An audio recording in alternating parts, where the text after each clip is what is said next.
आजाद भारत में अब तक गोया जनगणना नहीं हुई है जाति आधारित। जब आप जनगणना कर रहे हैं तो जनगणना की वजह यही है कि हम अपनी जनगणना को जानना चाहते हैं, हम वृद्धि रेट जानना चाहते हैं, क्या ग्रोथ हुआ, साथ ही उसके सामाजिक उसके आर्थिक आकलन भी हमारे लिए है।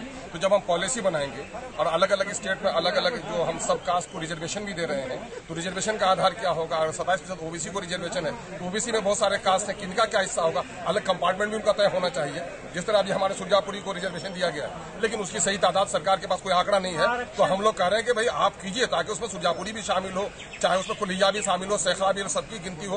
जिस तरह से ओबीसी का मामला यही है कि एससी और एसटी की गिनती कर रहे हैं आप, धर्म के आधार पर गिनती कर रहे हैं, कोई उन्माद नहीं हुआ, तो कास्ट और सब कास्ट की गिनती करने में क्या दिक्कत है। और आज के दिन में चूंकि आपको मोबाइल ऐप से करने का प्रोग्राम है, तो डिजिटल इंडिया में तो मैं समझता हूं कि सरकार पर कोई भार भी नहीं पड़ने जा रहा है। तो सरकार की नीयत, जब ये प्रधानमंत्री जी कहते हैं सबका साथ सबका विकास, तो सबकी हालत को जब आप तक नहीं जानेंगे तो सबके बारे में विकास का प्लान कैसे कर सकते हैं।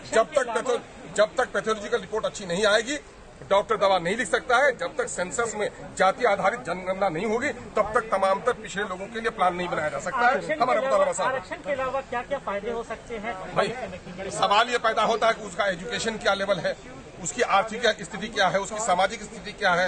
रिजर्वेशन के मामले में नौकरियों में और दूसरी चीजों में हो सकता है, लेकिन समाज के अंतिम पंक्ति के लोगों का, खास करके अगर ओबीसी से आप कहते हैं, जाति और सब जातियां हैं, क्योंकि जाति का पेशे से ताल्लुक रहा है और बहुत सारे पेशा ऐसा है, लोहार है, जूता सीने वाले हैं, ये लोग तो बेचारे गरीब लोग हैं, कपड़ा सीने वाले लोग हैं, तो उनकी एक जाति बनी हुई है। तो उनकी जाति का सही गिनती हो जाए ताकि रिजर्वेशन में भी उनका कोटा तय किया जाए। मैं समझता हूं कि इंसाफ को कायम करने के लिए, न्याय पर आधारित लोगों की हिस्सेदारी तय करने के लिए जाति आधारित जनगणना जरूरी है। आप नौकरी लेते हैं तो जाति पूछते हैं, टिकट भी देने में जाति पूछते हैं, लेकिन जनगणना में जाति आधारित जनगणना करने में क्या दिक्कत है। क्या आश्वासन नहीं, प्रधानमंत्री ने बड़ी गंभीरता से बातें सुनी है और मैं समझता हूं ये तारीखी मौका है कि बिहार में पक्ष और विपक्ष सारे लोग मिलकर के आए हैं और उन्होंने सिर्फ बिहार के 13 करोड़ जनता की नुमाइंदगी नहीं की है, बल्कि देश के जो सैकड़ों करोड़ लोग हैं जो चाहते हैं कि जाति आधारित जनगणना हो, उसकी नुमाइंदगी की है। और मैं समझता हूं कि माननीय प्रधानमंत्री जी पॉजिटिव फैसला लेंगे।